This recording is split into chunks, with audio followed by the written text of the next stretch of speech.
안녕하세요. 파산관제인 홍혜필 변호사입니다.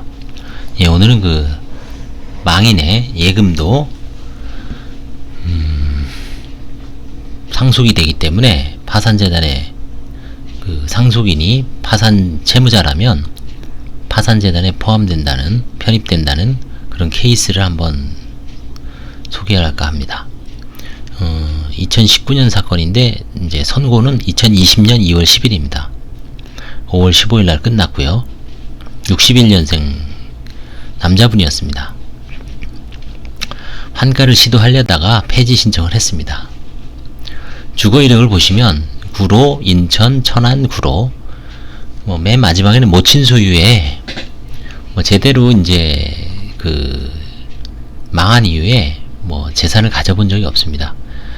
2015년부터 2015년까지는 보험 설계사, 2016에서 18은 유통업체 아르바이트 일용직, 현재는 온천랜드의 직원으로 있습니다. 지방에. 2010년 11월에 경제적 파탄 시기입니다. 사촌 처제가 미국으로 시집을 가서 부동산 투자를 권유하여 로스앤젤레스, 알래스카 등지에 사촌 처제 명의로 부동산을 구입하는 등 투자에 나섰으나 2008년경이 이제 리먼 사태가, 이게 이제 글로벌 금융위기, 미국이 난리가 났죠.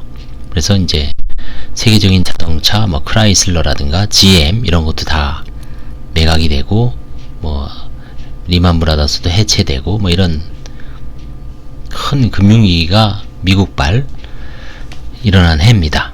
그러니까 당연히 이제 미국도 그때 모기지 같은 거 다 작살났죠. 그래서 배우자와 갈등 끝에 이혼하고 현재까지 일용직 수입만으로 채무를 감당할 수 없어 파산에 이르름. 본인이 있고요. 어머니 있고 아들이 있습니다. 배우자하고 이제 이혼을 했고요.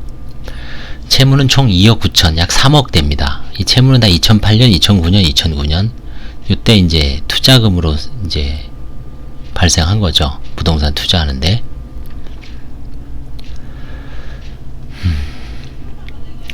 부모 재산이 있습니다. 어머니가 재산이 있는데 구로구에 4억 2천만짜리가 있는데, 이거는 부친이 사망 시기인 2003년경 최초 취득 시부터 모친 명의로 보유한 점. 그러니까 부친이 사망하기 전부터 어머니 명의로 보유하고 있었고요. 채무자는 경제적 파탄 훨씬 전이었죠. 그래서 이거는 모친의 고유재산, 그러니까 부모님이 함께 이룩해서 형성한 재산으로 채무자와는 무관하다는 게 소명이 되는 거죠.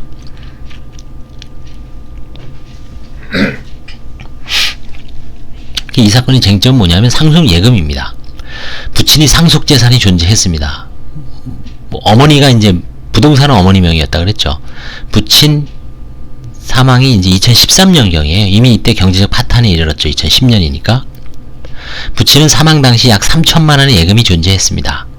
채무자는 2008에서 2010년경 경제적 파탄 상태에 빠졌으므로 부친 사망 시인 2013년경에는 채무 추가가 명백하죠. 위 예금에 대한 상속을 포기한 행위는 상속 협의 분할로 이제 상속을 포기한 행위죠. 사실상 부인 대상이나, 그래서 이제 원래 만약에 이제 4명이면, 형제가 4명이면 한 7, 800 정도 환가를 해야 되죠.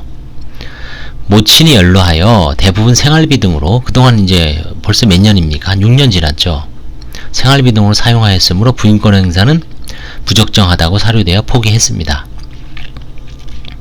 이론적으로는 어머니를 상대로 소송이 가능하겠지만, 대부분 형제들이 어머니를 모시지 못하고 어머니가 이제 구로구에 있는 아파트에 4억 2천짜리에서 사시면서 이걸로 그동안 아마 생활비를 썼을 것 같고, 이게 다 소진되면 이제 어머니 같은 경우는 이제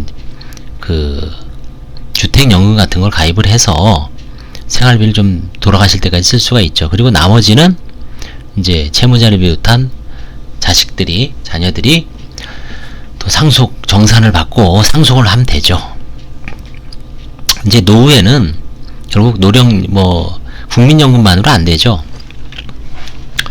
어떤 모든 걸 다 국가나 사회에서 책임질 수가 없죠.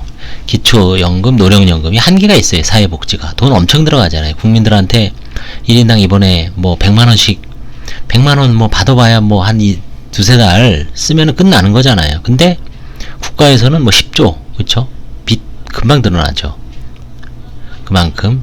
그럼 결국은 이제 기초연금, 노령연금은 최소화하고, 결국은 뭐 국민연금으로 이제 일부 좀 하고, 그 다음에 나머지는 이제 개인들의 어떤 개인연금, 주택연금, 뭐 농지연금, 뭐 산림연금, 임야연금, 그러니까 부동산을 이제 활용을 하는 거죠, 연금으로. 그런 식으로 해서 이제 활용하는 방안이 좀 활성화돼야지 좀 나아질 것 같아요, 제가 보기에는. 채무자는 현재 뭐 어떤 온천랜드, 그러니까 뭐 어떤 이제 사우나죠, 그쵸? 큰 어떤 사우나의 직원으로 근무 중이고 형성재산은 없습니다.